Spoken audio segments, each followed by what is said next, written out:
Hola, bon dia, benvolguts, benvolgudes.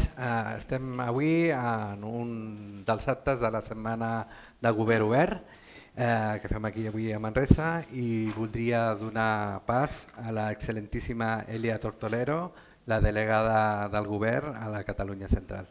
Sisplau.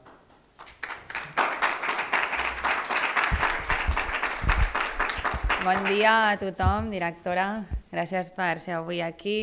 Tècnics, directora de serveis territorials, alcaldes, alcaldesses, a tothom que ens ha volgut acompanyar en aquesta jornada, que em deia la directora que fan arreu del territori per explicar què és això del govern obert. Jo crec que al segle XXI no s'entén que la ciutadania no pugui col·laborar, que la ciutadania estigui activa en la presa de decisions, que estigui informada, que se senti escoltada. Jo crec que és l'única manera i és l'únic camí per poder fer el servei públic.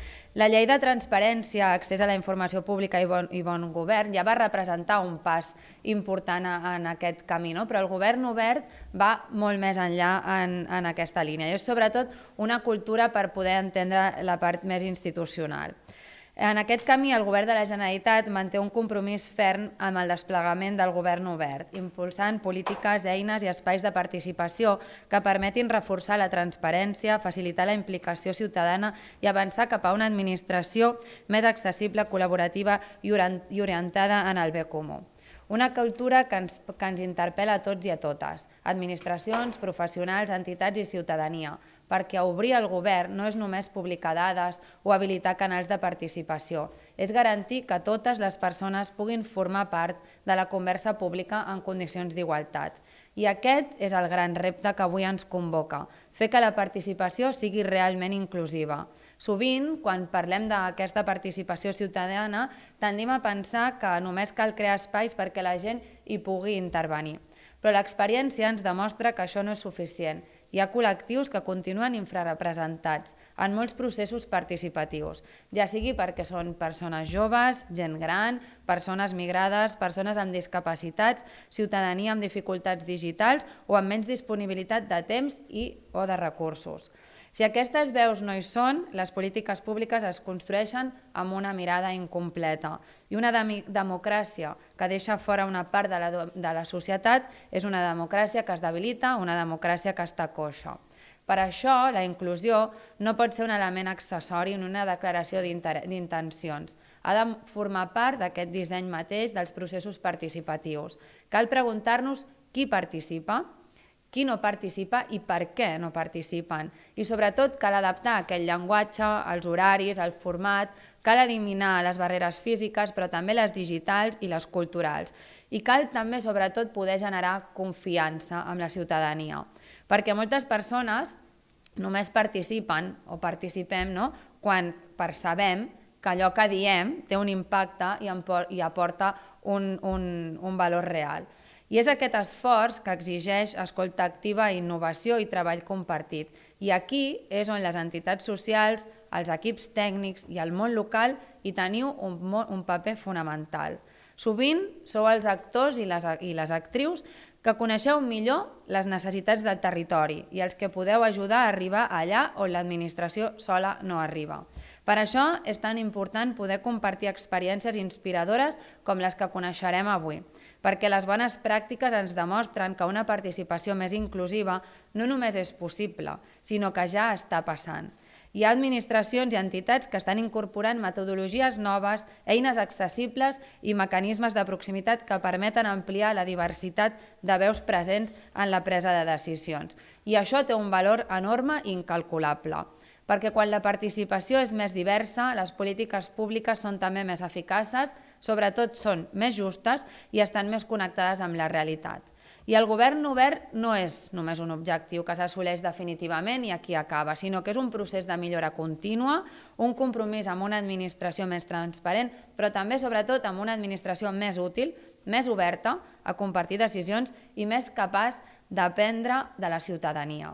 I avui, en aquest espai de reflexió i d'intercanvi, refermem el nostre compromís. el compromís de continuar construint institucions que escoltin millor, que incorporin totes les mirades i que entenguin la participació no com un tràmit, sinó com una eina imprescindible per reforçar la qualitat democràtica i sobretot la cohesió social d'aquest país. Així que us desitjo unes molt bones jornades de govern obert. Moltes gràcies.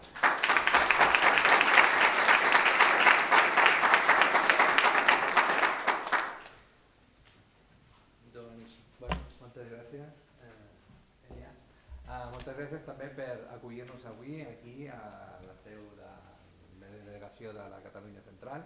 Nosaltres estem molt acostumats a fer totes les coses a Barcelona i venir aquí és una oportunitat també per conèixer el territori i obrir aquests espais en una realitat geogràfica diferent. Jo abans no m'he presentat, soc el Manuel Gutiérrez, actualment subdirector general de Participació Ciutadana a la direcció de Govern Obert del Departament de la Presidència. I dir-vos que a la sessió d'avui, que és una sessió doble, que arrenquem aquesta la primera rep el nom de Treballem perquè la participació arribi a tothom, amb experiències de referents per a la millora de la inclusió, que arrencarem ara mateix i després d'una petita pausa de cafè farem la participació ciutadana com una fórmula d'èxit en el context del Pla de Barris i Viles de Catalunya. Aquestes sessions s'inscriuen, com us he comentat abans, en la Setmana del Govern Obert, que és una iniciativa de l'Open Government Partnership que aúna els esforços de les diferents administracions per fer que aquesta idea, aquest model de govern obert sigui efectiu no només aquí a Catalunya, sinó a tot el món. Llavors, avui hem vingut aquí i no podem arrencar sense tenir una bona notícia, o sense oblidar una bona notícia, que és que actualment tenim la llei de participació al Parlament, una llei que portem molts anys treballant i el mes passat va entrar al Parlament i esperem que amb una mica de sort, si tot va bé, al final d'any poder tenir-la aprovada. Llavors, quan parlem de participació, com ben deia la delegada, hem de pensar que una democràcia que no sigui coixa. Llavors, quan pensem en una democràcia que no sigui coixa, hem de pensar en tenir tothom, que sigui una democràcia inclusiva, que tots els espais de participació, d'activació, estiguin oberts per totes les persones, independentment del seu origen. Ahir estàvem en una sessió a Barcelona que parlàvem sobre les assemblees ciutadanes pel clima, sobre els impactes d'aquestes assemblees ciutadanes. I una de les ponents, que va ser una de les assembleistes de l'assemblea, va fer una reflexió, va dir: ostres, soc una privilegiada pel fet de formar part d'aquest col·lectiu de persones que vam donar les recomanacions en relació a les polítiques del canvi climàtic. I ho va posar en el sentit que ella podia estar allà perquè tenia una sèrie de necessitats cobertes. O sigui, el fet de poder tenir un plat de taula, per d'una manera, o qüestions vitals cobertes, li permetien tenir els recursos per estar present en aquests espais de participació ciutadana. Això ens porta a pensar que moltes vegades els dissenys de les polítiques de participació, altres tipus de polítiques, no és neutre, en el sentit que si agaféssim una mostra aleatòria de les persones que hi ha en els processos participatius de la Generalitat de Catalunya, veuríem que són un perfil bastant determinat i no reflecteix ben bé la realitat social o sociodemogràfica del país. Llavors, què veuríem? Què veuríem? Doncs que són col·lectius, són dones normalment de mitjana edat, amb estudis superiors i que treballen en el sector serveis. Llavors, per veure-ho, tindríem aquesta radiografia. Llavors, si penséssim en una història d'aquestes persones, d'aquest col·lectiu, això veuríem que són unes dones que treballen segurament en l'àmbit dels serveis de l'estat de benestar, que tenen una titulació universitària d'estudis superiors i que viuen, això és un aspecte, viuen, diguem-ne, o tenen més presència en l'àmbit fora de Catalunya, o sigui, fora de l'àmbit metropolità de Barcelona. Veurien que faltaria persones joves i també veurien que són persones nascudes a Catalunya, d'acord? I que tenen activitats associatives, o sigui que estan vinculades a diferents tipus d'associacions, ja siguin AMPAs, AFAs, etc. Llavors, què veurien d'aquí? Que en la comparativa amb la relació de la resta de la població, veuríem això, que hi ha uns sectors que estan clarament infrarrepresentats. Per exemple, la gent gran, els menors de 30 anys, ja siguin més joves o infants, o les persones nascudes fora de Catalunya, persones jubilades, etc. I què podríem destacar d'això? Que al final hi ha aspectes que es reforcen.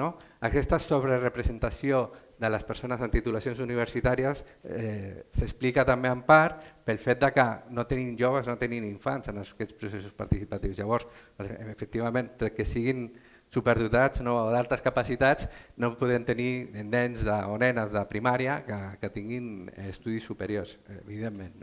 Després, des del punt de vista positiu, podem destacar que en la residència de l'àmbit metropolità veiem que hi ha una infrarrepresentació d'aquest col·lectiu poblacional, és a dir, que hi ha menys presència de les persones que resideixen a l'àmbit metropolità en els processos participatius. Això s'explica perquè una de les fites que hem aconseguit durant tots aquests anys, 20 anys que portem amb aquest recull de dades, és que s'ha primat sempre o s'ha posat especial focus d'interès a garantir aquesta representació territorial. I això ha fet que la resta del territori estigui molt present en els processos participatius que impulsem des de la Generalitat de Catalunya.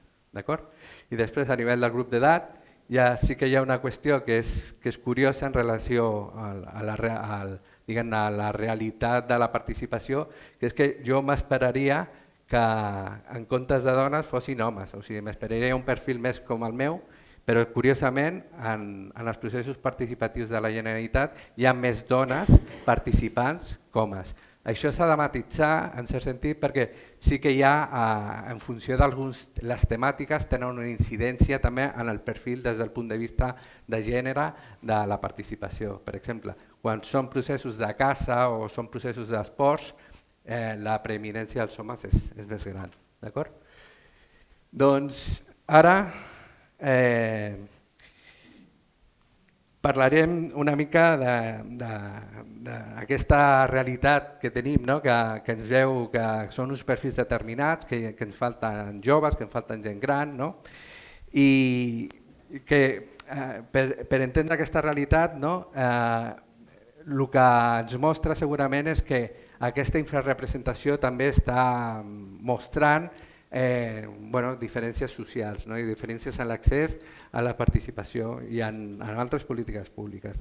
Llavors, davant aquesta realitat hi ha coses que volem tenir ara la contribució de les persones que tenen un punt de vista o que coneixen aquestes desigualtats i les possibles discriminacions. Llavors, avui convido a la Marta Cortés, que és una tècnica de la Direcció General de Drets Humans i Lluita contra els Discursos d'Odi del Departament d'Igualtat i Feminisme.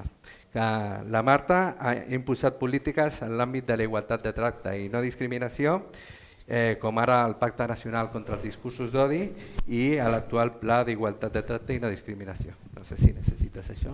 Gràcies. Gràcies, Manuel. Hola? S'escolta? Sí, vale, perfecte. Gràcies, Manuel. Com deia, també em sento molt privilegiada i és un luxe poder estar aquí a la setmana de Govern Obert. Com podem veure i com acabem de veure, les dades evidencien que qui acostuma a participar és un grup de la població molt determinat i molt homogeni. En aquest cas, dona, nascuda a Catalunya, amb estudis superiors, treballadora i en situació activa. Per tant, hi ha molts sectors de la població que no tenen veu en aquests processos i queden fora i això ens ha de fer pensar, aquesta realitat ens ha de fer pensar sobre com i a qui escoltem per poder incorporar aquestes realitats en el disseny de les polítiques públiques. Quan parlem de discriminació, nosaltres, des de la Direcció General dels Drets Humans i Lluita contra els Discursos d'Odi, ho fem en el marc de la Llei 19/2020 d'Igualtat de Tracte i No Discriminació, que entén la discriminació com un fet estructural. Què vol dir això? Que la discriminació es dona en un context, en un marc social, històric i cultural molt determinat.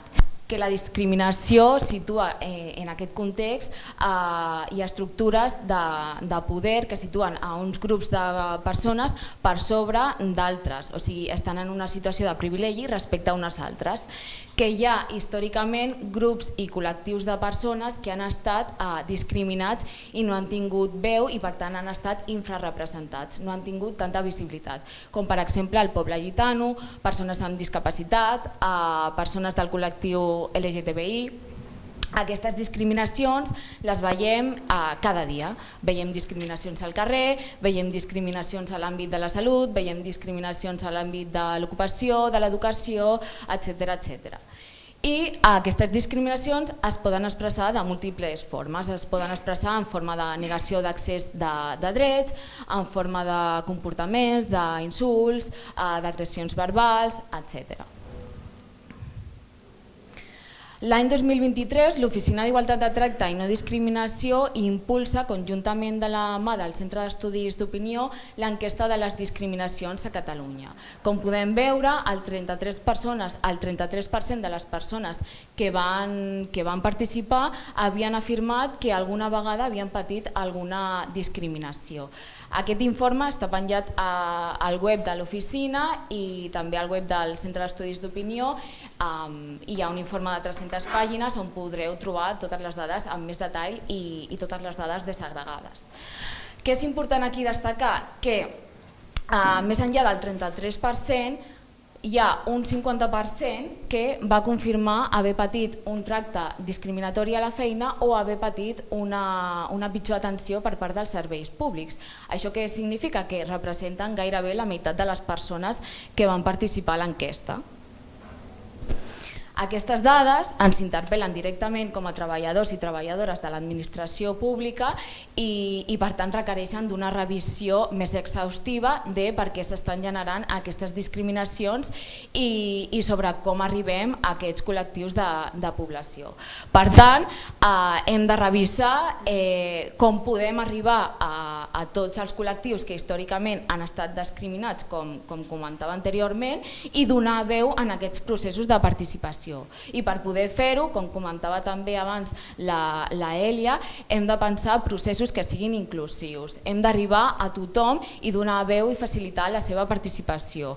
Nosaltres, des de l'Oficina d'Igualtat de Tracte i No Discriminació, hem treballat en una eina que ha pensat en aquest procés. S'ha treballat en una eina que ha permès incorporar la veu de tothom, d'acompanyar els ens locals, incorporant la perspectiva d'igualtat de tracte i no discriminació. És una eina que es va desenvolupar des de l'oficina per poder transversalitzar la perspectiva i acompanyar, com deia, els ens locals en programes, implementació de polítiques públiques, implementació d'actuacions, etc.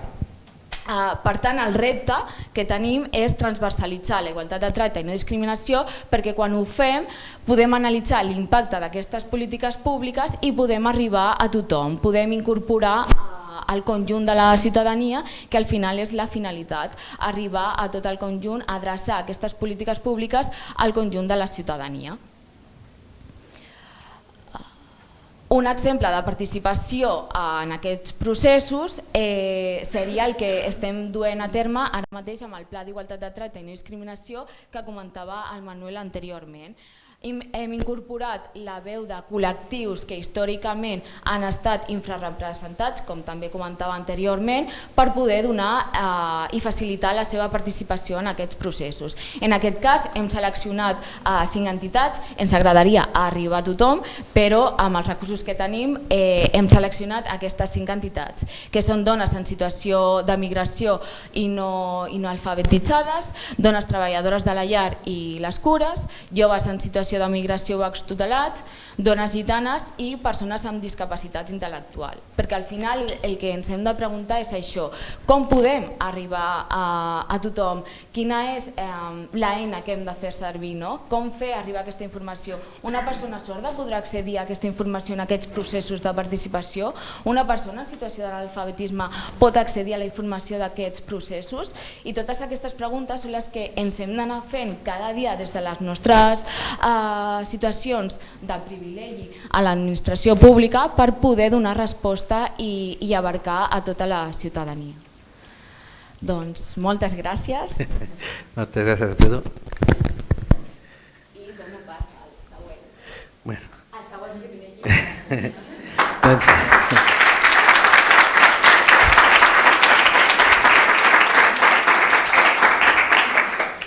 Moltes gràcies, Marta. Més enllà de totes aquestes accions, el que ens diuen que hem d'anar més enllà d'allò de dir estan les portes obertes, veniu a participar, perquè deixar únicament aquestes portes obertes i cridar la participació realment també pot ser una barrera. Llavors, al final no és només tenir les portes obertes, sinó anar a buscar a les persones, parlar amb el seu idioma, adaptar-se a les seves formes de fer, apropar-se. Llavors, això va molt més enllà que deixar una porta oberta. En aquest sentit, a banda d'aquestes actuacions que són molt concretes, vinculades amb un procés participatiu, la llei de participació recull en el seu article 15 i 16, que esperem que s'aprovi en aquests termes, l'obligació de garantir aquesta igualtat d'accés a la participació ciutadana.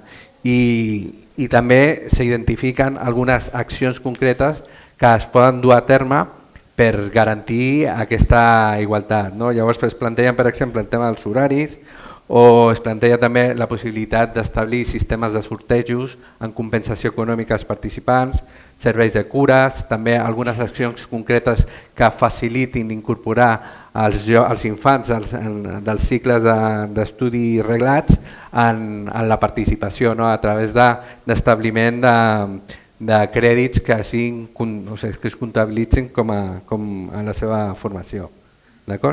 Llavors, hauríem acabat aquí i ara entrarem a la part, per mi, més interessant de la jornada d'avui, és convidar a pujar a l'escenari els ponents que ens explicaran que ja estan treballant en fer possible que aquesta inclusió sigui real per diferents col·lectius.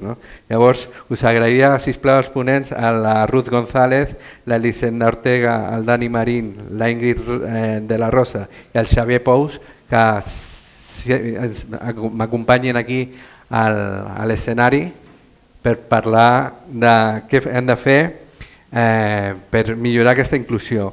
Són persones que venen de diferents àmbits, de l'administració local però també de la societat civil, i que porten molt de temps fent polítiques referents en matèria de participació ciutadana. Llavors, d'esquerra a dreta tenim a la Ruth González, actualment directora de Participació i Atenció Ciutadana a l'Ajuntament d'Esplugues. Fa 9 anys que treballa en aquest Ajuntament i primer ho va fer en condició de tècnica de participació i des del gener del 25 com a directora. És sociòloga de formació i té un màster d'intervenció psicosocial. El repte que ha assumit la direcció del nou servei és per millorar l'experiència ciutadana en la seva relació amb l'Ajuntament. A la dreta tenim a l'Elisenda Ortega, la cap del Departament de Foment de la Participació de l'Ajuntament de Barcelona, que ha impulsat el projecte Volem Decidir, centrat en la participació dels infants i els adolescents, i que ha treballat en participació des de diversitat, inclusivitat i especialment en la campanya dels pressupostos participatius del 24-27. Ens acompanya a l'altre costat el Dani Marín, professional amb més de 20 anys d'experiència en joventut i desenvolupament comunitari. Ha treballat en projectes educatius, de participació, en iniciatives de democràcia directa, com els pressupostos participatius en joves. Actualment forma part del Servei d'Educació d'Infància i Joventut de l'Ajuntament de Granollers. I com a representants de la societat civil, que un dels valors que tenim també des de la perspectiva del govern obert, el govern obert no és res si no tenim una societat a l'altra banda que estigui viva, que estigui activa i que s'involucri també en les activitats de govern o del bé comú. Tenim la Ingrid de la Rosa, una professional del tercer sector des de fa més de 20 anys, que actualment fa o exerceix com a directora de la Federació de Persones amb Síndrome de Down de Catalunya, a l'organització Down Catalunya. I finalment tenim el Xavier Pou, que és un membre de l'Assemblea dels Drets de Catalunya, que ve en representació de l'entitat Andi Sabadell i que és un ciutadà que treballa en una empresa aquí a Manresa. Donem la benvinguda amb un fort aplaudiment.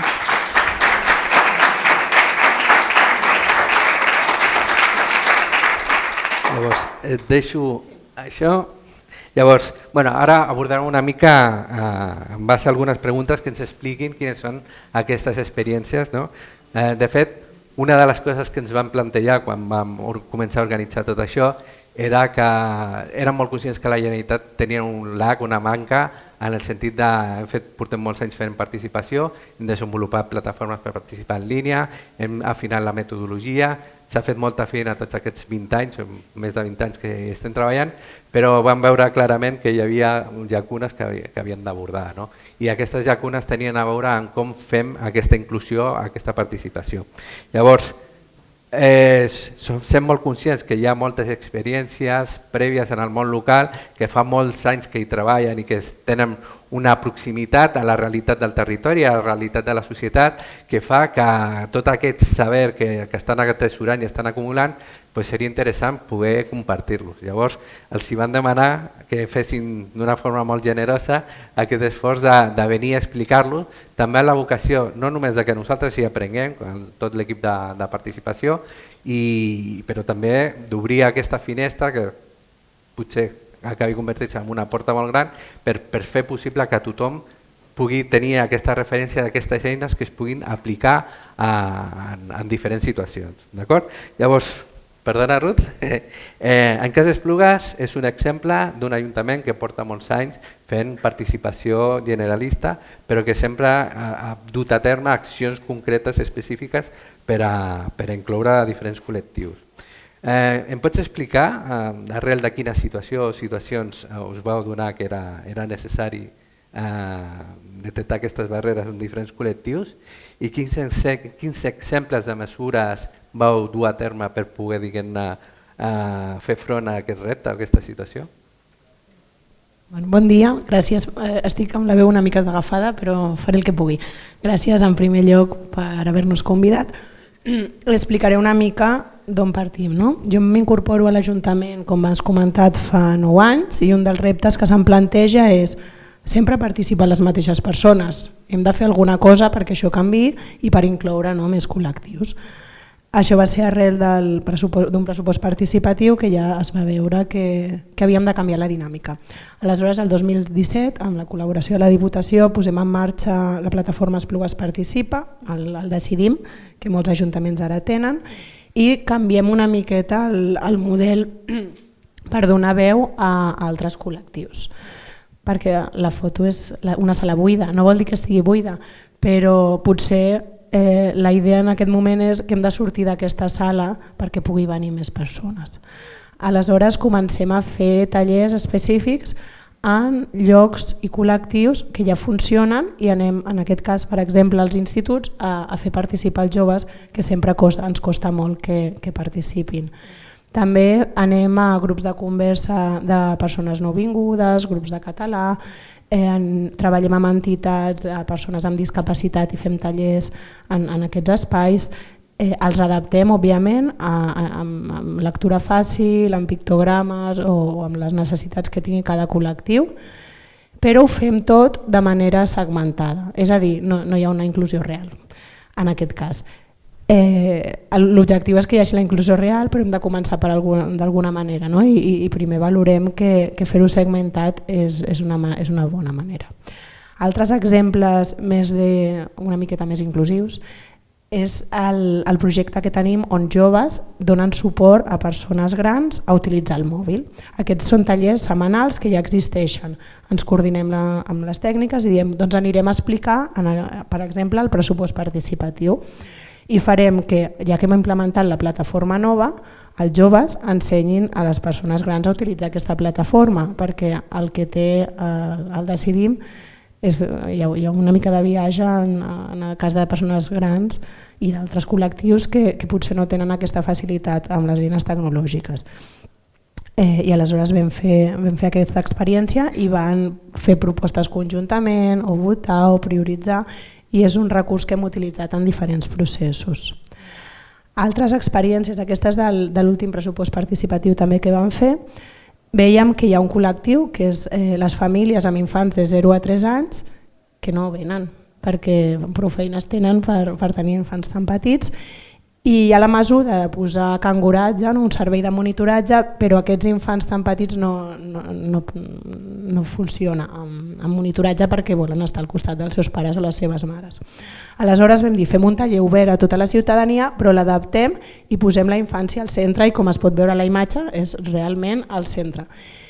I van venir persones, no només famílies amb infants petits, sinó també van venir persones que li anava bé aquella hora i van sortir propostes molt interessants. De fet, una de les propostes que va sortir va ser la que va guanyar a l'edició anterior, que era fer un parc amb elements naturals.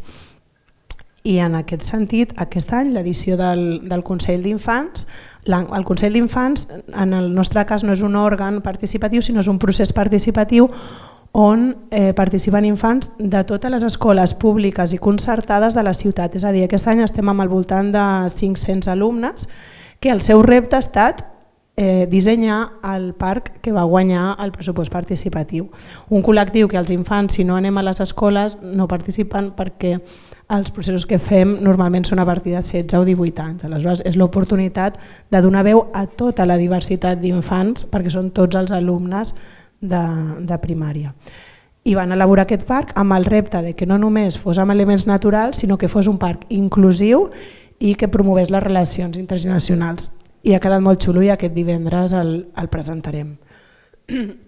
Altres exemples de mesures. Tenim el projecte d'alcalde a prop teu, que són trobades que fem amb veïns i veïnes d'un barri determinat per compartir inquietuds, queixes amb l'alcalde, l'equip de govern i alguns tècnics municipals. Per què us explico això? Altres municipis, quan fan aquesta experiència, és un espai obert. Nosaltres no fem difusió d'aquest espai, sinó que fem trucades aleatòries al padró. I trucades aleatòries intentem que hi hagi una representativitat d'homes-dones i també per franges d'edat. Aquesta aleatorietat fa que ens hem trobat perfils de molt diferents tipus. Va haver fins i tot un cas que tenim una persona que tenia una discapacitat auditiva i això ens va fer pensar en que potser a la propera sessió hauríem de portar un bucle magnètic per poder facilitar. També vam detectar que hi havia famílies que deien no puc anar perquè tinc els meus infants que són molt petits i no tinc amb qui deixar-los. Doncs vam adaptar i vam habilitar, com es veu a la imatge, un espai perquè poguessin jugar els nadons mentre podien participar les seves famílies.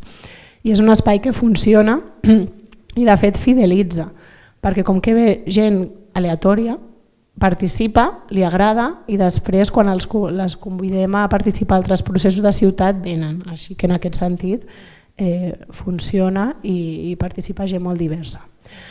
I ara l'últim bloc de mesures per acabar són les que hem decidit des de fa uns anys sortir a l'espai públic, ja sigui amb grups específics o oberts a la ciutadania perquè hi ha persones que potser no els agrada tant anar-se'n a una sala com a la foto de l'inici i hem fet marxes exploratòries per detectar punts foscos, per detectar barreres arquitectòniques i fer propostes, com en el cas de la foto, i aquí participa gent molt diversa. I també a la darrera edició, quan vam fer l'agenda urbana, vam dir anem a intentar, anem a provar de fer una ruta en bici per presentar els principals projectes de ciutat. I aquí va venir un públic familiar, però també persones que els agrada fer esports i van venir i potser no participarien d'altres tallers.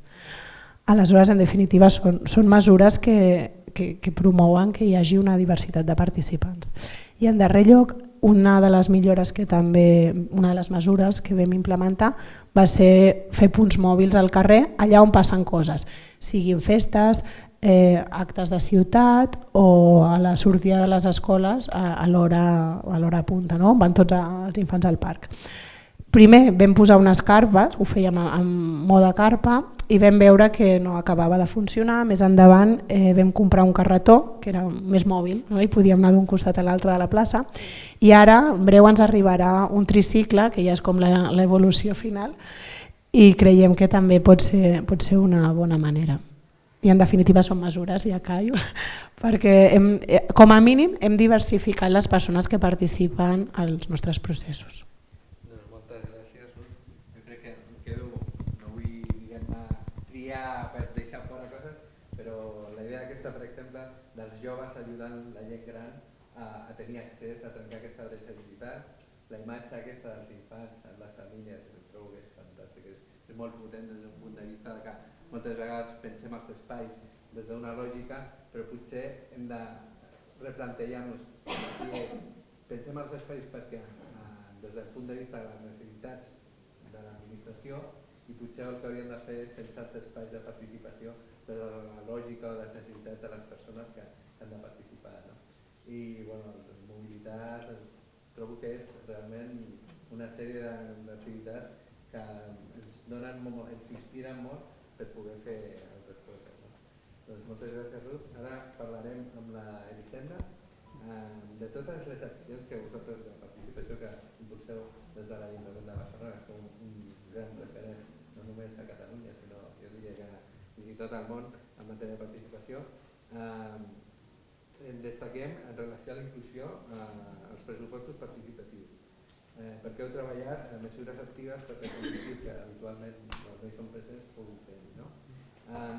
Em podries explicar com es dissenya i es planifica aquest procés de participació ciutadana en una ciutat tan gran com és Barcelona i tenint en compte la realitat d'aquests col·lectius? Quines mesures diferencials heu pres per afavorir aquesta inclusió? Molt bé, gràcies i bon dia a tothom. En primer lloc, els pressupostos participatius, que és una mica l'experiència de Barcelona que vinc una mica a explicar, no? Doncs és una oportunitat perquè es poden presentar projectes que responen a les necessitats de la ciutadania des del punt de vista de què és el que necessitem cadascú, i a més és un exercici de democràcia directa, és a dir, acaben escollits aquells projectes que tenen més vots. Des d'aquest punt de vista que es veu que el resultat és quasi bé directe de la participació, doncs és una bona oportunitat per intentar estendre aquesta participació a col·lectius que normalment no participen de la participació institucional, per dir-ho així, però això no vol dir que no participin en els seus contextos, interessos, però sí que és cert que alguns d'aquests col·lectius no tenen el dret a vot, llavors és possible que no se sentin interpel·lats. Llavors és una ocasió per interpel·lar-los, per incloure'ls i per incloure les seves necessitats i el seu punt de vista. Des d'aquesta visió el que és molt important és tenir un marc conceptual i un marc normatiu que inclogui accions per afavorir que aquests col·lectius incorporar-los a la participació. Nosaltres vam tenir la sort que la primera edició de pressupostos participatius també va tenir una mirada de diversitat i d'inclusió. Potser, no sé si recordareu, però un dels projectes més votats va ser el del camp de críquet, que hi havia unes noies que l'impulsaven i tota la comunitat pakistanesa es va volcar per a donar suport a aquesta proposta, i això va donar aquesta visibilitat a col·lectius que normalment no tenen aquesta visibilitat. Llavors, partint d'aquella primera experiència, aquesta segona ja vam vam planificar fer tota una sèrie d'accions, sobretot adreçades a persones de contextos culturals diversos, persones de diversitat funcional o discapacitat, infants i joves. Aquests eren els col·lectius on volíem tenir més incidència i així consta en el decret de convocatòria dels pressupostos participatius. Sense aquest decret, sense una normativa que ens empari i un marc conceptual que sapiguem per què fem això, perquè és un dret de tothom participar, però a més perquè necessitem el punt de vista d'aquestes persones, perquè a la ciutat som tots i totes i és indispensable tenir aquest punt de vista, doncs hem de tenir aquest marc conceptual i un marc normatiu, perquè després hem sentit comentaris com per què feu alguna cosa per a aquestes persones i no ho feu per tothom i que vinguin com els altres. Llavors hem de tenir aquests arguments i aquest marc conceptual i normatiu. A partir d'aquí també el tema de la comunicació és molt important, no només les llengües i els idiomes, que també ho és, sinó que hi hagi tota una imatge comunicativa que reflecteixi aquesta diversitat. La societat ja ha canviat molt en els darrers anys i és necessari que la comunicació des d'un primer moment reflecteixi aquesta diversitat i aquesta inclusivitat. Després, a l'hora d'implementar, definir estratègies per a cada col·lectiu, vam definir estratègies més o menys diferents, perquè són col·lectius que no tenen res a veure, parlem d'infants i parlem de persones de contextos culturals diversos. Llavors sí que vam dissenyar una estratègia específica per a infants que s'ha demostrat ara per ara que era massa prudent i que potser ha de ser més de donar més poder participatiu als infants, després veurem una mica el per què.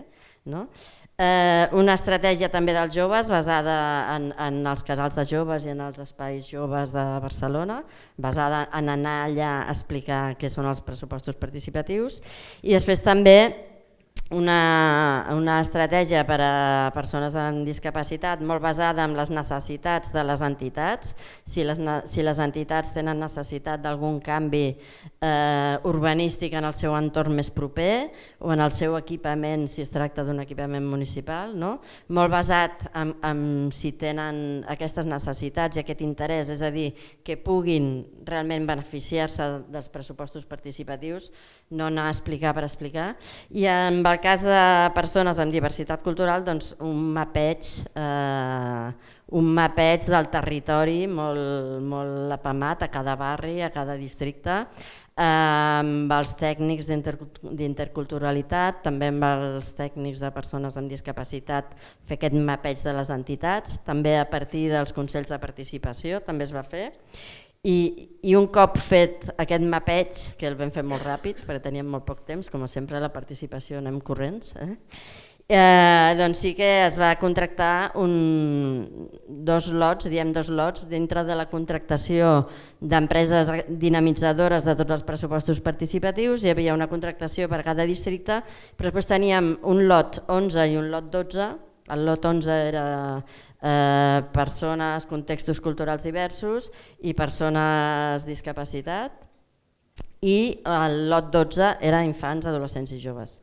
I llavors teníem empreses especialitzades que a més no només anaven a explicar què són els pressupostos participatius, sinó que tenien la missió de fer tot l'acompanyament durant tot el procés, o almenys el que fos possible. Us ensenyo aquí algunes imatges de l'experiència. Aquesta, no veig el text. Hi havia aquesta és de Nou Barris. Aquesta és una escola d'adults que va presentar una proposta als pressupostos. Aquesta és de centres ocupacionals. Aquesta és la d'infants, es va fer una dinàmica específica on els infants presentaven, vam anar als equipaments d'infància, va haver dos processos amb infants. Un, que els infants presentaven propostes, amb el qual vam tenir com uns 18 18 propostes fetes directament pels infants en els equipaments municipals d'infants principalment. I després vam tenir unes assemblees per districtes on els infants presentaven, debatien i votaven les propostes, però no només les fetes per infants, sinó totes.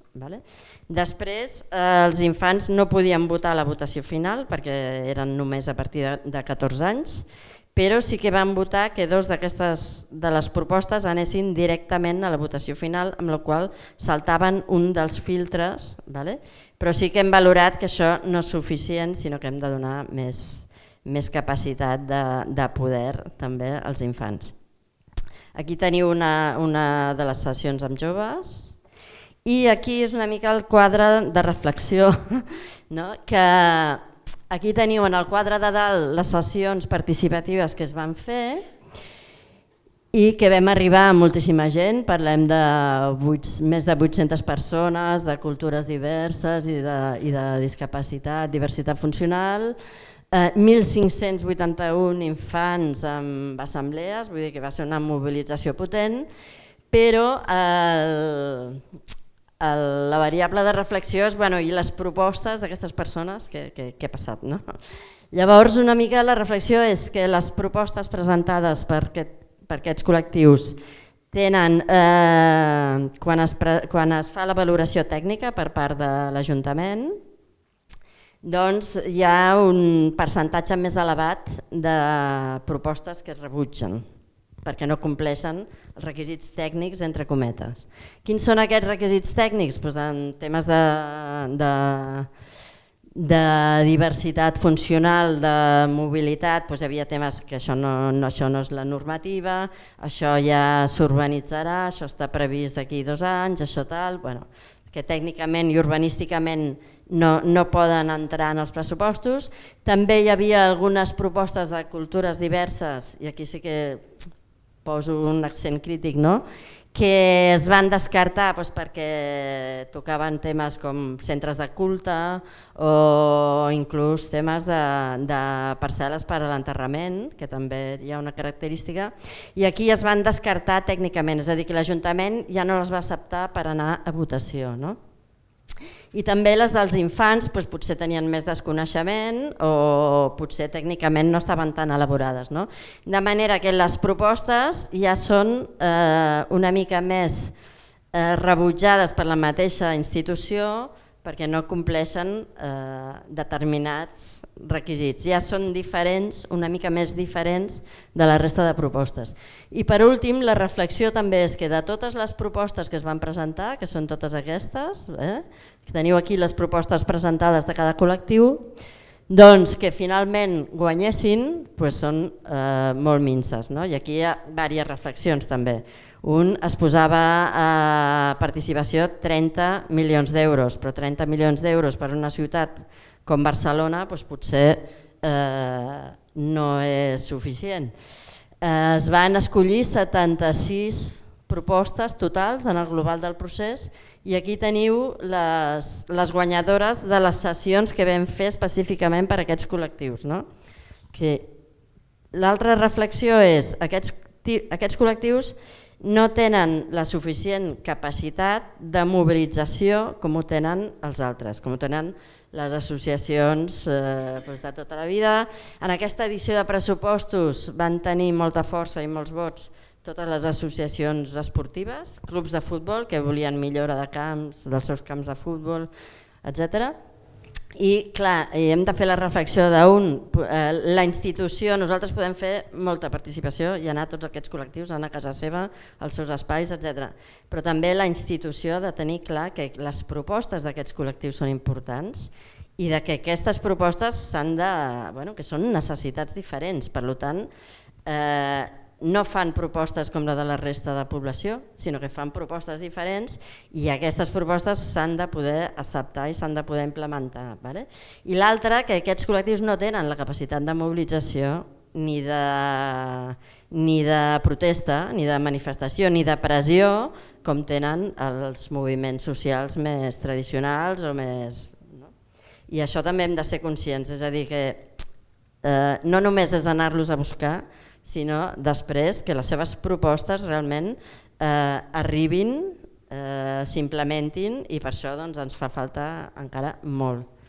I anem avançant cada vegada, però queda encara molt per fer. Moltes gràcies, Elisenda. Se m'escolta? Sí? No? Sí, el tinc.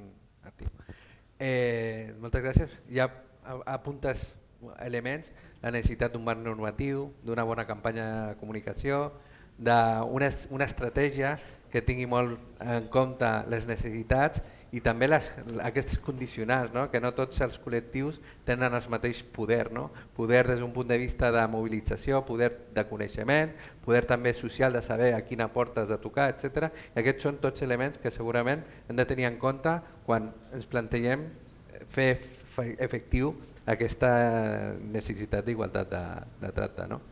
Doncs ara passem amb el Dani. Bé, el cas de Granollers visibilitza una altra perspectiva de la inclusió d'aquests col·lectius en les polítiques de participació ciutadana. Se centra en incorporar la veu i les necessitats dels desitjos dels joves, i aquesta tasca que és un col·lectiu que habitualment no acostuma a participar en propostes més generalistes de caire, diguem-ne, més de necessitats col·lectives generals. És especialment rellevant per apropar les institucions a la comunitat. Dani, ens podries explicar d'on neix la iniciativa per un procés participatiu adreçat exclusivament a joves i com es dissenya aquest relat i aquest projecte per atreure aquests joves? Em puc dir que anem bastant bé de temps, o sigui que no podem parlar sense massa condicions en aquest sentit. Vídeos no, per això? No, de moment no. Doncs, abans de tot, moltes gràcies per haver-nos convidat. Una mica jo el que explicaré ara no té res a veure, estàvem parlant ara d'una gran política pública de la capital de Catalunya i jo us explicaré un petit projecte que el focus són 2.700 adolescents de la ciutat de Granollers. O sigui, el viatge és important. I aquí, com bé han explicat ara, és com dissenyem un procés de participació perquè els adolescents de la ciutat se sentin protagonistes i que realment sigui efectiu. Per respondre a la primera pregunta, el que és més necessari, jo diria, són 3 coses. Bé, són més, però aquestes 3 serien jo crec que són les bàsiques. La primera és que hi hagi una aposta política. Sense una aposta política de debò, que realment aposti amb recursos i personal per generar aquest tipus de projecte com el que us explicaré, millor que no ens hi posem. I l'altra cosa, a part de l'aposta política, que també té a veure amb la responsabilitat dels nostres representants, és que aquest projecte que us explicaré del que va és de cedir poder, com també en pressupostos participatius, i per això que hem de tenir també molt clar on ens hi posem. Les altres 2 coses que jo crec que és important d'on parteix aquest projecte és de fer un bon anàlisi de la realitat, de diagnosis en tenim moltes, i que jo crec que hi ha 2 coses que són molt rellevants. Una és una cosa que repeteix en moltes de les nostres ciutats, és tot el tema de la segregació, i l'altra de la crisi que hi ha realment, almenys amb joves, amb adolescència, de salut mental que hi ha. Aquest projecte respon una mica a aquestes necessitats, de com fem polítiques que realment siguin universals, que ataquin a tots els 2.700 joves de la ciutat, i l'altra és com generem espais segurs en què els adolescents se sentin segurs i acompanyats. I la tercera seria aquesta, la salut mental. Jo era per respondre ràpidament a d'on parteix.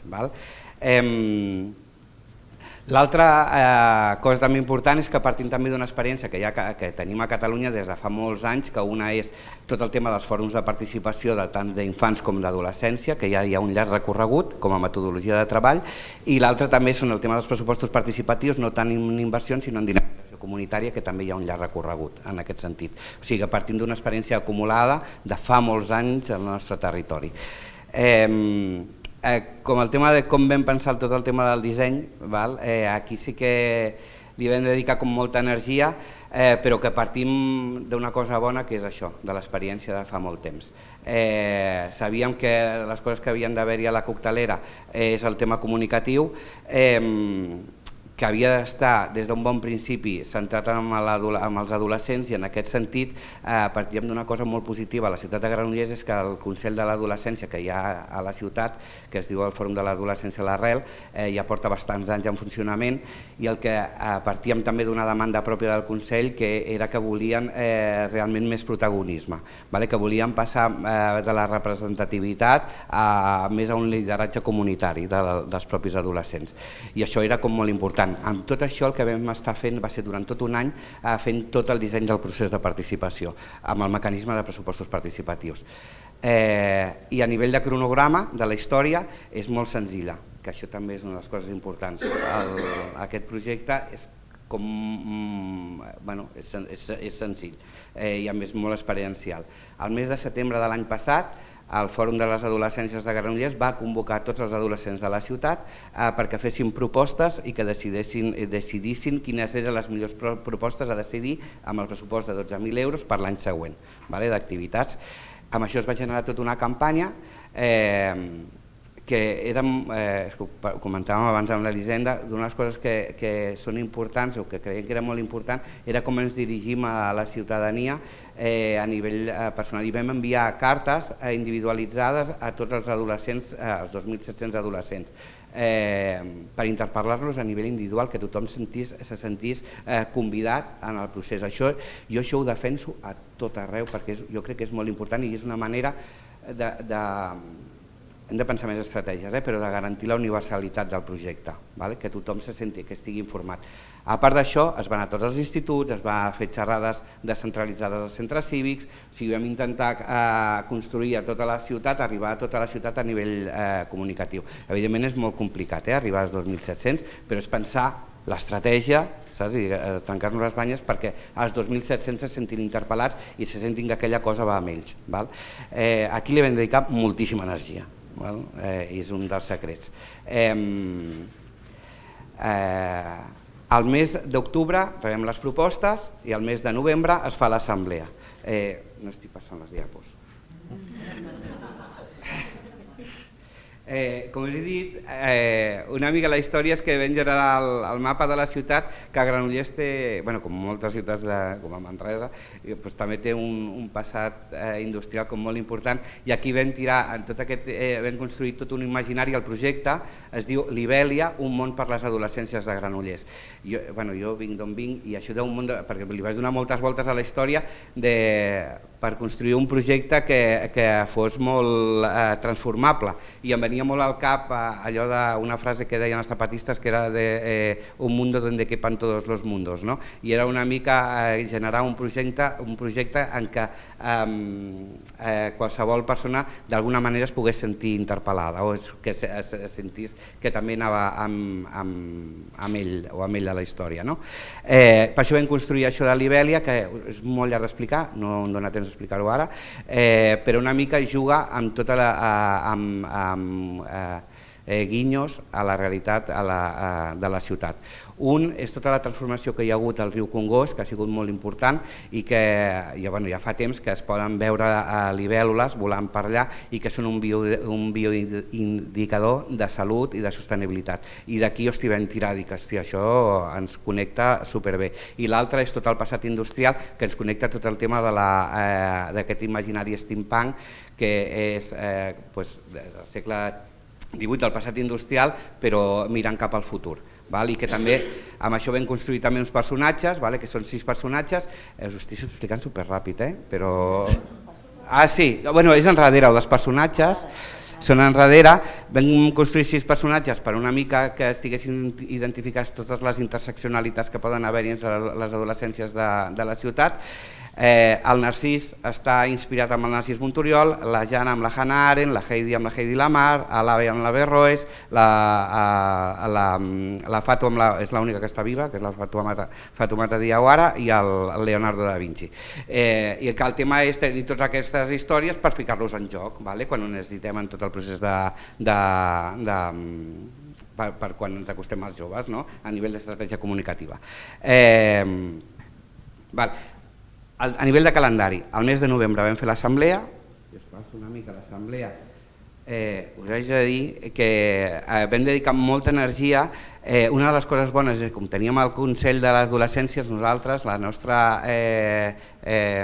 hipòtesi és que funcionaria superbé tenir un Consell de les Adolescències convocant a tots els adolescents de la ciutat. Us diré una cosa, sense un acompanyament professional de dinamitzadors, un projecte així, anava a acabar així la intervenció, però és bàsic. És necessari sumar, és molt important el Consell d'Adolescents, però és igual d'important que hi hagi un equip al darrere que sàpiga acompanyar i que faci arribar tota aquesta comunicació tant als instituts com a altres espais de la ciutat. Igual d'important. I el dia de l'assemblea van assistir 150 adolescents de 12 a 16 anys i van decidir sobre 20 propostes que es van portar a terme, es van decidir 12 propostes i ara actualment s'estan portant a la pràctica. A nivell de conceptualització també una de les coses xules que vam fer és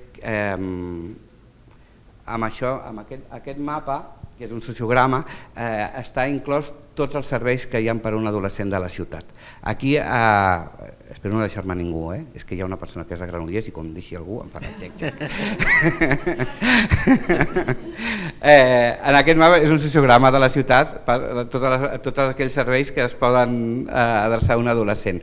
La idea, el següent pas és fer-ho interactiu perquè qualsevol jove pugui trobar el servei. Estan tots els instituts, diferents projectes i serveis, i el que vam conceptualitzar també perquè els adolescents sentéssim com a propi a la ciutat és que hi ha 4 edificis que són com molt emblemàtics de la ciutat i els hi vam jugar amb aquest vocabulari que és els magisteris, que és com es divideix el pressupost.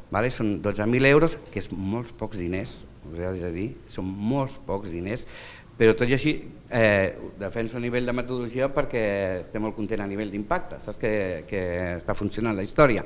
Hi ha 4.000 euros per cada magisteri, hi ha el magisteri de la salut, el magisteri del... Espera que us diré que no em vull equivocar, fora que ho he pensat jo. Aquí li vaig dedicar molt temps també a pensar com organitzàvem tot el tema de les temàtiques i que realment una persona adolescent hi connectés amb aquesta història. El GRA, que és l'equipament juvenil de la ciutat, com a magisteri central, que aquí no hi ha pressupost, el següent pas és que sigui amb inversions, que a veure què passa, l'any que ve a veure... Un és Valors i Salut, l'altre és Oci i Festa, que està a la Roca Umbert, i el Museu de la Tela, que és Arts i Coneixement. Els joves podien en aquests 3 magisteris, hi ha 4.000 euros per magisteri, i fer propostes en aquestes temàtiques. El dia de l'assemblea van sortir escollides totes les propostes, ara les estem fent i jo la veritat estic molt content i molt sorprès per l'impacte que estan tenint, i una de les coses que també són molt importants és per tota aquesta connexió comunitària que s'està generant en cada una de les activitats. Un exemple així com molt ràpid, una de les propostes que va sorgir d'una zona jove esportiva era fer una passejada amb animals de la protectora d'animals i es va connectar la protectora d'animals, l'associació de veïns on es feia el recorregut i els propis joves, que l'associació de veïns supercontents perquè era una proposta que normalment no veus adolescents organitzant activitats d'aquest tipus, amb la protectora d'animals que van portar els gossos per passejar, va ser una història com molt connectada a la ciutat. I com això, amb totes les 12 activitats que s'han fet, la idea és connectar-la tant transversalment amb el propi Ajuntament com altres entitats de la ciutat. No em vull deixar res més. Sí, així a nivell de barreres, que és el que comentava abans, el tema de la difusió entre iguals és molt important, però l'acompanyament professional jo ho ficaria a la mateixa alçada en aquest sentit. Pot ser a nivell tècnic, pot generar debat això, però el tema del treball comunitari, de xarxar-ho amb els centres cívics de la ciutat o de tenir un bon mapeig de la comunitat on es fa la intervenció també és important, i de l'acompanyament jo acabaria aquí. D'acord, doncs moltes gràcies. Sí. ja a nivell de, si voleu informació i això va ser el dia de l'assemblea.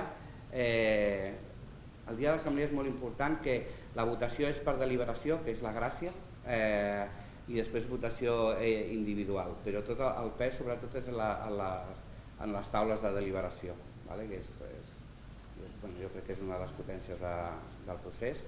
Els magisteris que us comentava, això va ser el dia de l'assemblea, i si voleu informació i això, que aquí ja és bastant extens, hi ha una pàgina web que per el tema del convocatori que us explicava tot el tema de l'estratègia comunicativa, es van fer diversos vídeos explicant com molt clarament, molt millor explicat del que he explicat jo ara, de què va la història,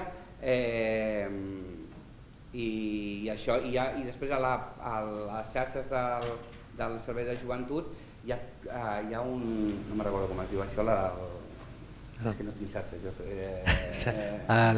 l'X, Instagram, les stories, i hi ha tot un de stories amb totes les activitats que van passant del projecte, de tot el que es va fent, per si teniu curiositat i voleu... Doncs moltes gràcies, Dani. Ara passaríem la veu a l'Ingrid i al Xavi. Ingrid...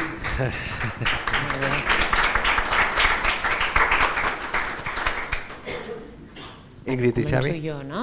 Sí. El vostre cas és una entitat ciutadana, la societat civil, que s'autoorganitza amb un espai de decisió i debat.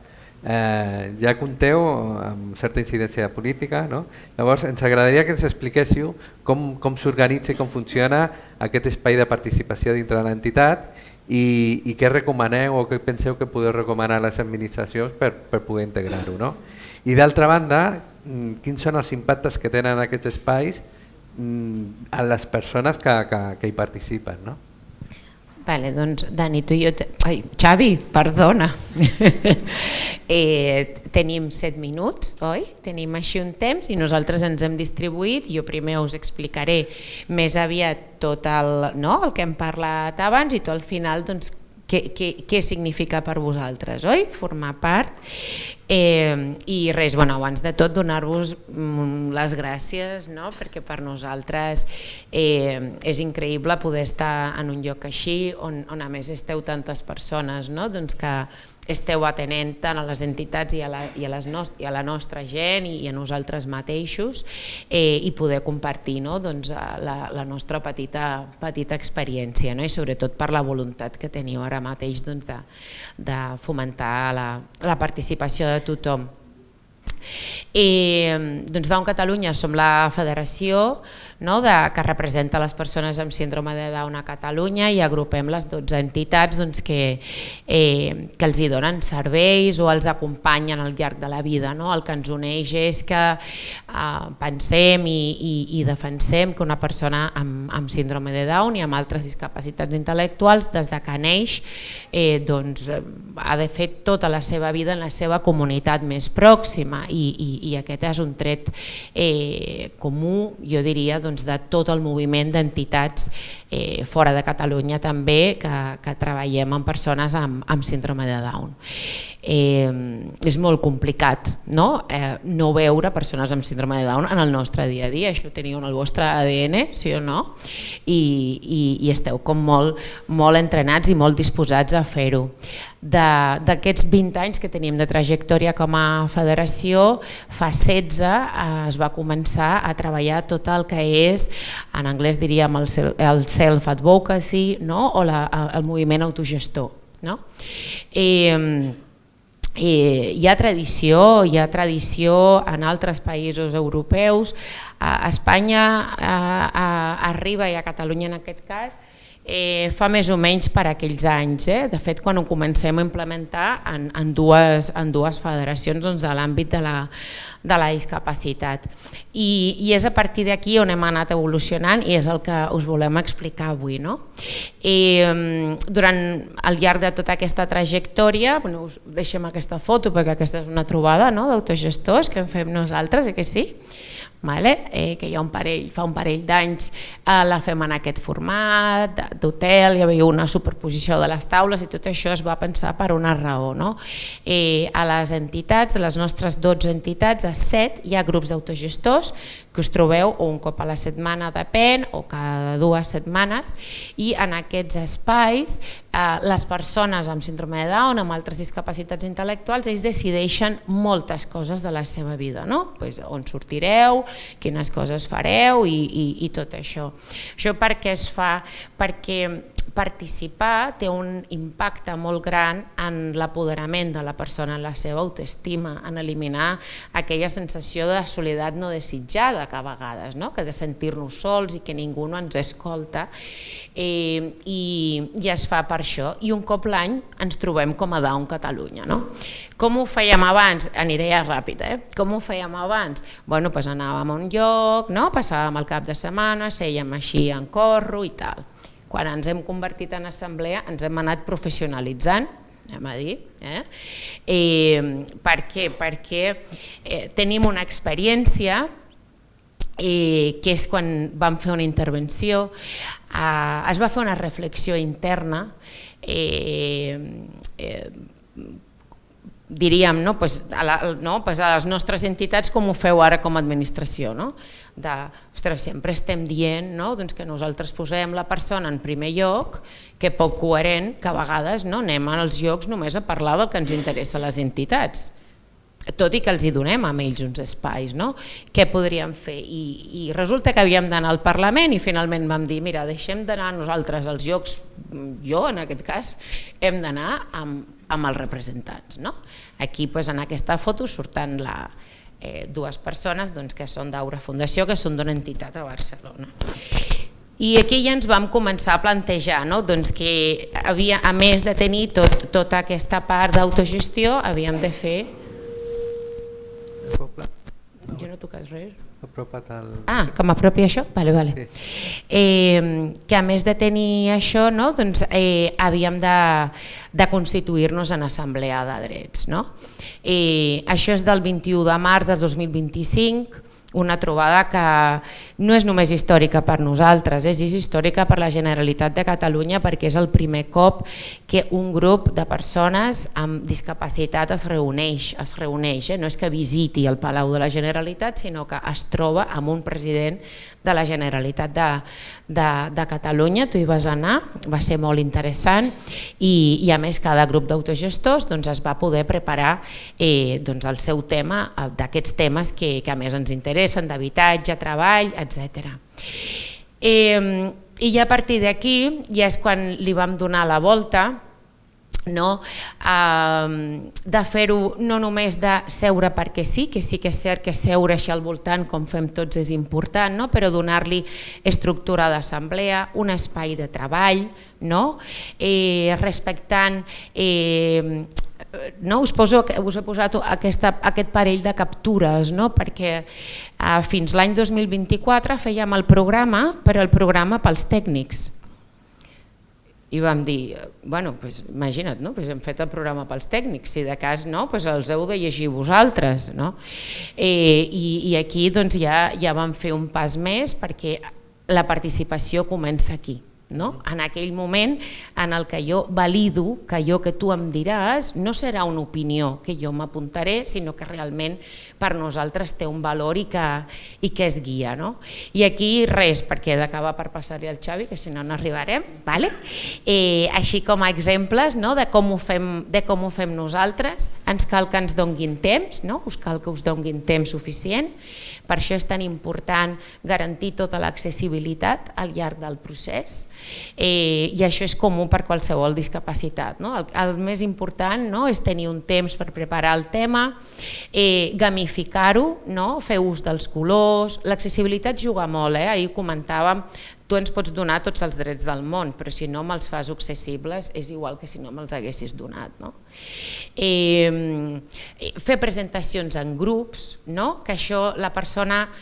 Sempre funcionem amb representants, funcionem amb un grup de WhatsApp, ara ens hem inspirat en vosaltres i tindrem un apartat web perquè ens ha encantat. Això, podem marcar el tema, per votar fem-ho tant d'eines, jo què sé, colors verd, vermell, com sempre, i sobretot de les eines digitals. Les eines digitals ens van molt bé, perquè és com molt fàcil, és important plantejar el tema, fer aquelles 2 o 3 preguntes, responem, 2 o 3 preguntes més i torneu a respondre, i així és com arribem a un consens. Perdoneu que m'he extès i li passo la paraula al Xavier. Hola, moltes gràcies per convidar. Jo formo part del grup dels gestors d'Anni d'On Sabadell, i el grup dels gestors més aviat fem, reivindiquem més aviat els nostres drets que tenim com a persones i tractar com adults, que no tractin de nens petits.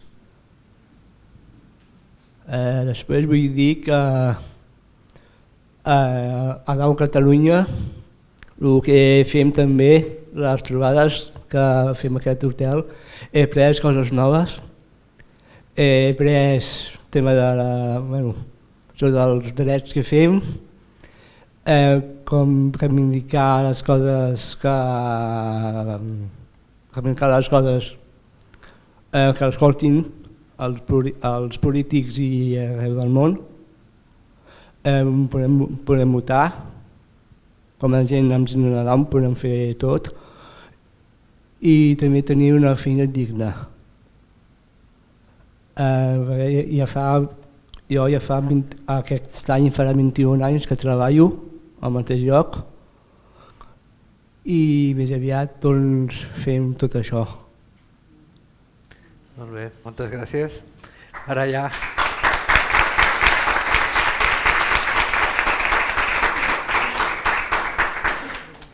Ara no anem tan bé de temps, ho sento. Tenim una ronda ràpida de preguntes. Intenteu respondre el més esquemàticament possible, però si haguéssiu de triar 2 accions immediates que recomanaríeu a les administracions i a les persones que volen fer possible que la participació fos real per ajudar a impulsar aquests col·lectius a prendre part, quins serien? Des d'aquest punt de vista, quines accions recomanaria a les administracions per fer possible que els col·lectius infrarepresentats tinguin veu en la definició de les polítiques públiques? Sí, sisplau. Doncs la primera, sortir de la zona de confort i anar allà on passen coses i recuperar una mica l'espai públic, que és molt necessari en aquest moment. I la segona, aliar-nos amb altres serveis, amb entitats, perquè entre tots i totes sumar multiplica els resultats.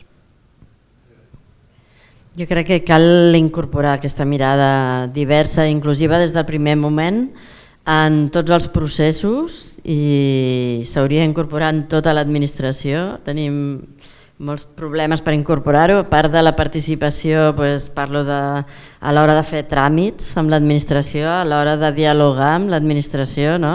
La participació és una cosa més, però realment tota la institució ha de ser més diversa, més inclusiva. Ha dit una cosa la companya que m'he quedat, que ens fa molt necessari, que és el tema del temps. És una cosa molt important de com dediquem temps als processos i carinyo i amor, i això és bàsic.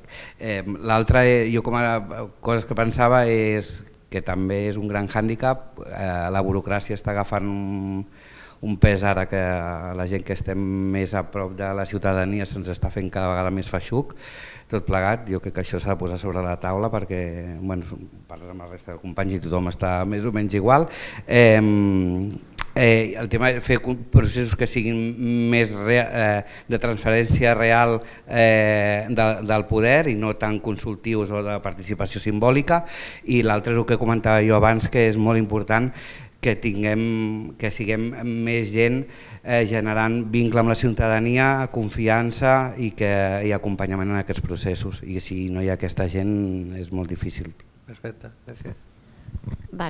Doncs jo crec que ja ho heu dit, és generar aliances, sobretot donar confiança a que realment, vull dir, si tu sents que dones una opinió i que al final res passarà amb això, jo crec que cal fer un exercici d'anar a buscar amb aquestes persones i que vegin aquest retorn, i sobretot ensenyar, almenys amb el nostre col·lectiu, ensenyar molt que això s'està fent perquè altres i altres persones us hi sumeu. Jo penso el mateix també, el que diem, i vull dir una cosa més. Com a persones amb síndrome de Down podem tenir una vida digna. Moltes gràcies.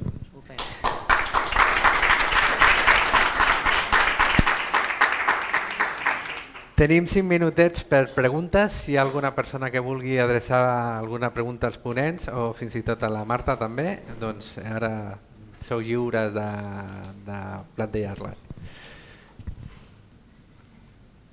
I si no, doncs allà. El micro on està? Aquí, teniu. Gràcies, i quedeu-vos un aquí. Sí. Sisplau, dieu a qui adreceu la pregunta perquè així... Hola, molt bé. Bon dia a tots. En primer lloc, moltes gràcies per transmetre'ns la vostra experiència. Jo fa poquet que m'he incorporat a tot l'àmbit de la participació ciutadana, per tant, tota aquesta experiència la rebo molt agraïda. Una de les coses que jo crec que m'estic trobant, he començat a parlar amb caps de servei i demás, i una de les coses que m'han transmès és que, el primer així, com a frase flash, i recolzat una mica en la confiança que ens tenim, perquè ja portem anys treballant, jo vinc de recursos humans, per tant la confiança hi és, però em diuen que no hi creuen, el primer que em deixen anar és que no hi creuen en la participació ciutadana, això ja dins de la pròpia administració. Després començo a rascar una mica més, evidentment, perquè això és el primer impacte, però després hi ha tota una sèrie d'argumentació darrere, i el fet és que no hi creuen en com es fa la participació ciutadana. Llavors jo crec que aquí ja podem començar a parlar-hi, a posar-ho sobre la taula, a veure què és el que passa, què és el que no passa.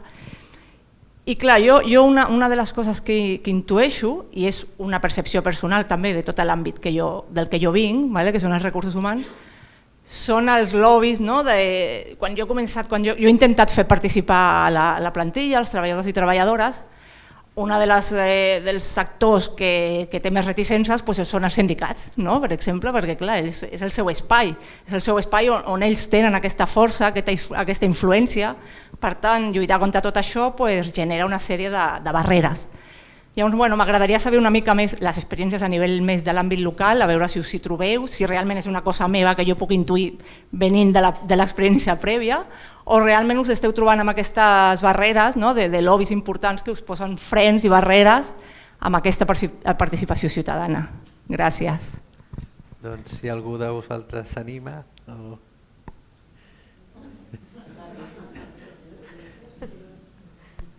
Bueno, clar, nosaltres... Hola? No, millor, a baix, aquí. Sí, potser s'ha quedat sense... Hola. Sí, clar, nosaltres en particular parlem d'adolescència, aquí lobbies de pressió i això sí que poden haver-hi, però no ens hi hem trobat. I si passés jo crec que els acompanyaríem bé. En aquest cas, jo entenc que en pressupostos participatius sí que en general amb inversions aquí sí que s'ha de jugar, sí que hi juguen, no sé si... Sí,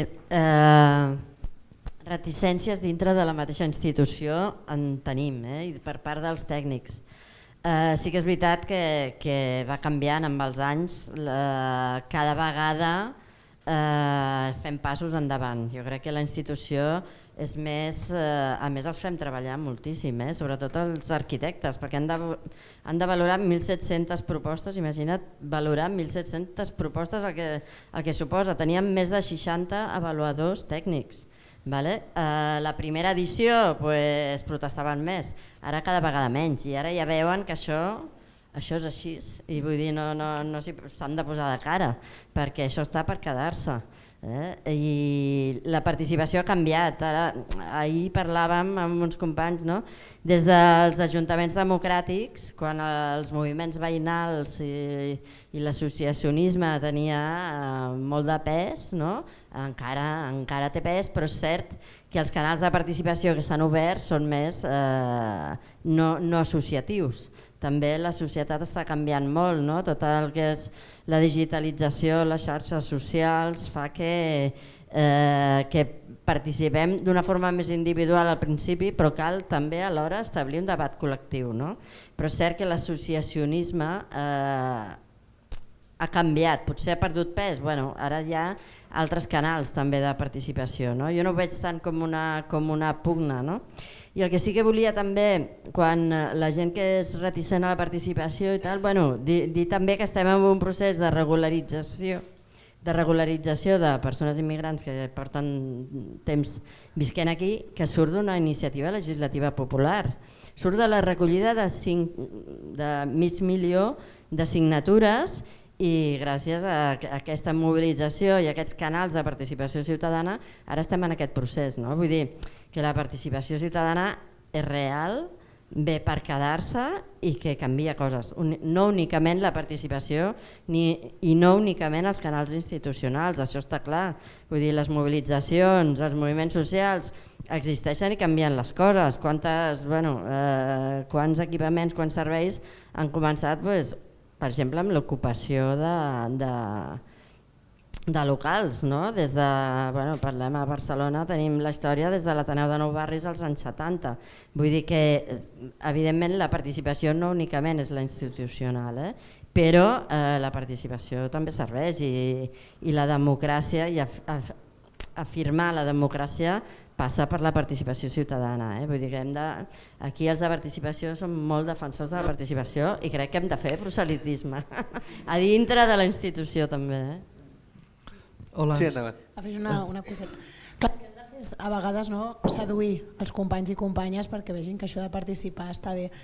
Crec que una de les coses importants és compartir molt els resultats i l'impacte de la participació, i si l'arquitecte que ha de valorar les 100 propostes del pressupost participatiu diu, ostres, això de debò ho he de fer, doncs dir l'impacte que té, deixar-ho una mica mastagadet perquè sigui més fàcil i implicar-los i que potser puguin venir a alguna sessió. Nosaltres amb Consell d'Infants hem agafat Espai Públic com a aliats i estan venint a les sessions i ho estan disfrutant i han fet un render i tot de com quedarà el parc. Això per una banda, i per altra banda també aprofitar espais interns per fer participació i participació atractiva, potser afegint un toc de gamificació, però funciona. Nosaltres hem elaborat un kit, que li diem Kit Esplugues Participa, amb tota una sèrie de materials diversos i variats perquè els diferents àmbits puguin utilitzar-lo i aplicar-lo a les seves reunions d'equip o amb consells sectorials que utilitzin. I això intentem seduir els altres amb aquests recursos. Moltes gràcies. No sé si queda una pregunta més. Hola, primer que tot gràcies, felicitats, molt interessant tot el que heu explicat. Em calleu molt bé tots els que us dediqueu a això, ja ho he de dir, però és que cada vegada que escolto els tècnics o les tècniques que estan en això ja es veu que són bellíssimes persones, molt capacitades, molt tot, o sigui que molt fan de tots vosaltres. Parleu molt de participació, jo no sé si penseu que ja ha arribat el moment darrere la participació hi ha una certa jerarquia, no? És a dir, hi ha una institució que convida. No? Jo crec que ara ja Europa parla molt de la coproducció de polítiques públiques, a Olot parlem de la cooperació ciutadana, ja passem de participar. Perquè ha estat molt bé un temps, però tu parlaves, no? Hem de guanyar més parcel·la de poder, tu parlaves, som troncals en la transversalitat. És a dir, les àrees que promoveu això, jo crec que heu de pujar d'estatus. I crec que la manera que acabeu sent un element, sou els que genereu el vincle amb la ciutadania, sou un pont, sou un espai llindar potentíssim. No? Jo crec que ens està atrapant lo de la participació. Crec que ja sé que esteu fent una llei de participació, però crec que hem de pujar de nivell i d'estatus. Ja tenim molts anys, moltes experiències, hem demostrat sobradament com reforcem la confiança, no? Entre la ciutadania i les administracions, com fem que els polítics siguin millors, vull dir, estem fent molta feina. Llavors què penseu? No podríem ja començar a parlar d'una altra cosa, de coproducció de polítiques públiques, cooperació ciutadana, no podríem pujar i per tant dotar més pressupost, més equip, això que comentava el Dani, no?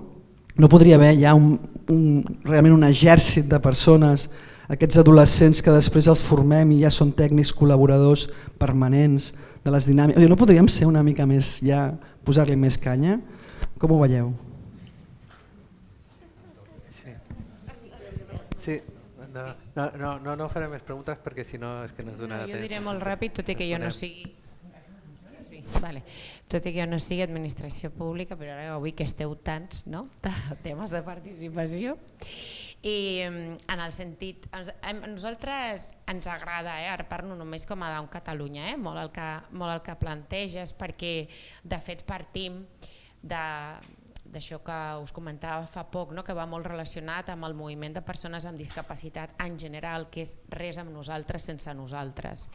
L'impacte més gran que té la participació en una persona, tret de l'apoderament, que ens trobem bé i tot això, és que, i a més fins i tot hem pensat alguna vegada de dir-ho, és que seria com més econòmic, és més econòmic quan ens deixen participar. Perquè quan tu pots dir la teva, una, ja no et poses d'esquena, dos, ja tu has co-creat això, ja tu se t'ha fet sentir un ciutadà, ja no m'estàs donant uns pictogrames que potser no els necessito. Vull dir, felicitats als que us hàgiu fet, però, perquè això es fa molt sovint, no? Però quan és com a la llarga, és com quan parlem de vida independent, de com voldríem viure, si junts, si separats, si en un lloc, si en l'altre, fer coses, que creiem que el valor més gran del res amb nosaltres sense nosaltres, que jo crec que ho podem aplicar a molts altres col·lectius, és aquest, a la llarga, és fer coses que surten més a compte econòmicament d'una banda i de l'altra i molt més centrades en la necessitat de la persona.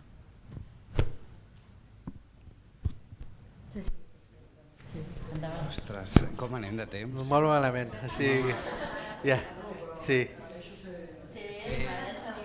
Clar, jo a tope, sí.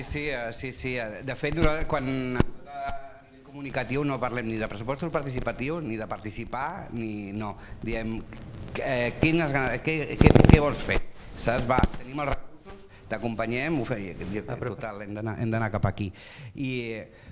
I a nivell personal és que em va passar una cosa la setmana passada boníssima. Una de les activitats d'aquestes de l'Ibèlia, que quan va ser proposada vaig dir, se l'estamparà la noia, una noia de segon d'ESO, proposa fer una lliga de debat a la ciutat. I jo dic, no se va apuntar ni Dios, seguro.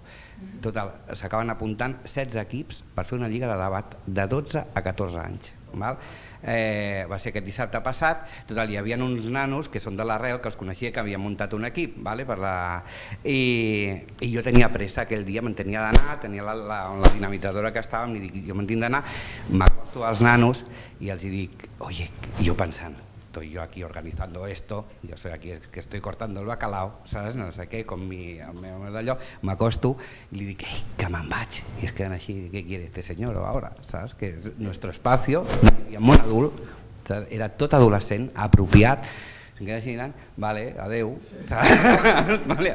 que jo me'n vaig anar allà tot fet caldo i pensant, i després de raó no vaig dir, hòstia Dani, bé, és aquest el camí. Espais apropiats i això. O sigui que, que van passant coses que sí que jo crec que sí que és el camí el que tu dibuixaves. Jo crec que sí, vamos, superpro, no? Que hauríem de parlar de cooperació i de coproducció. El que passa és que la realitat és potser una mica més dura, perquè cada 4 anys ens toca defensar a mort les coses que hem començat i que hem aconseguit. Vull dir que el que passa que conceptualment sí que podríem començar, que de fet amb alguns temes més de gestió cívica, equipaments, hi ha alguna de polítiques públiques també, tenim recorregut fet, si anem rescatant totes les coses que hem fet i que s'han iniciat, és que cada servei s'ha iniciat gràcies als veïns, a mobilització, a participació, etc. I aquesta conceptualització de la coproducció estaria molt bé començar a fer aquest relat, que és un relat diferent. I alhora ens toca ser. Ja estaria? L'utopia és el que ens fa avançar, no? Efectivament. Doncs moltes gràcies, Xavi, Ingrid, Dani, Elisenda i Ruth. I baixem i ara donem l'entrada a la Lara Torres, que és la directora general de Participació Ciutadana a la Generalitat de Catalunya, que donarà cloenda a la sessió.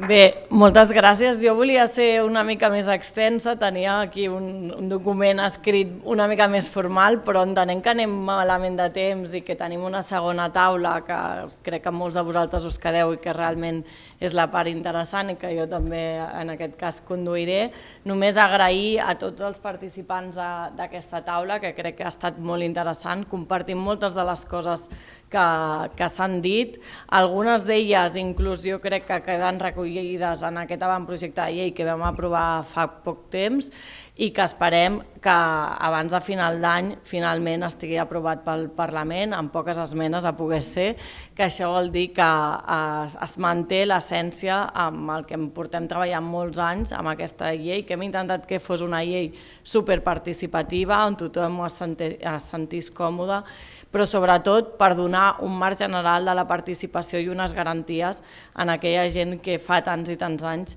que hi treballeu, perquè la participació ha de ser un referent de les polítiques estratègiques dels governs i em quedo amb una cosa que permeteu-me que faci esment que ha dit el Dani, que crec que reflecteix molt bé, perquè es produeixi una bona participació, ha d'haver-hi un compromís polític ferm, perquè sense aquest compromís polític és difícil de liderar aquests processos de participació.